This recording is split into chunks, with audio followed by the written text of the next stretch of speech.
what generation's need from work has changed. Absolutely. I mean, and you know, I lead a team of about 10 people, and it is from 60s to 20s. Right. And one of the problems is, again, these keywords and these buzzwords, and people think that they're making change and want to make change, but don't really want to go through the effort or do anything. Correct. They want to just go the illusion of change. Correct. But the money motivating of the 80s and the baby boomers who worked hard, come home, right? And Gen X. And Gen X. But most of those people, to be fair, women weren't even in the workplace at the percentage they are now. So that was, my job is to take care of this family. I keep the lights on. My wife makes sure the kids go to school and blah, blah, blah, blah, blah. Now you fast forward, and I can't tell you the amount of people I meet who the wife is making more money than the husband. Very so common. their motivations are so different. Let me pause there. You talk about what affected mental health, and that's another important point.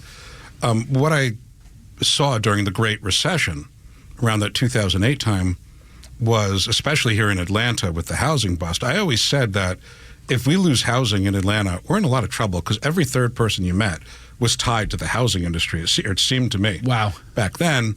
And then we saw a lot of men become unemployed, but their wives kept their jobs. And they were in fields that weren't as vulnerable to economic swings, nursing, teaching. Got it. And a lot of women in the professions now, as nursing and teaching are too. And that created, I noticed, a lot of anger for men. They felt very emasculated. Yeah, this election proved that. A lot of that stuff has caught up with us. I think the last election was just a referendum on social class and on masculinity.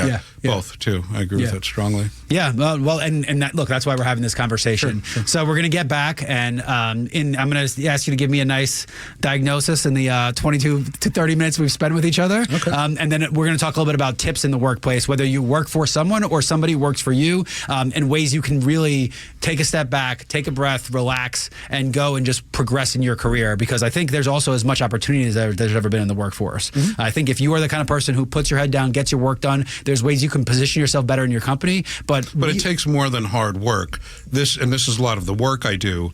You have to constantly be ready to pivot, and you have to know how to pivot smart. Yes. But unfortunately, and this is sad, is that hard work is only half the battle. Yeah, and that's what we're going to talk about, because the other side of it is, I also think that there's a lot of sayers and not a lot of doers. Correct. There's a lot of strategy people, but no one wants to get their hands dirty and do it. Nobody wants to do it. So we're going to finish this discussion up with Dave Glick. You've been listening to the Marketing Madmen on Extra 106.3, and we'll be right back. Welcome back to the Marketing Madmen on Extra 106.3. Nick Constantino here with Dave Glick of Triad Psych, and we have covered a lot, as we usually do. And prior to starting this segment in the break, I think Mr. Glick diagnosed me with ADD. So because this is my first time ever with a therapist, I am going to ask, so far, sir, in the 35 minutes that we spoke, what's your diagnosis of me? Don't hold any punches, bud.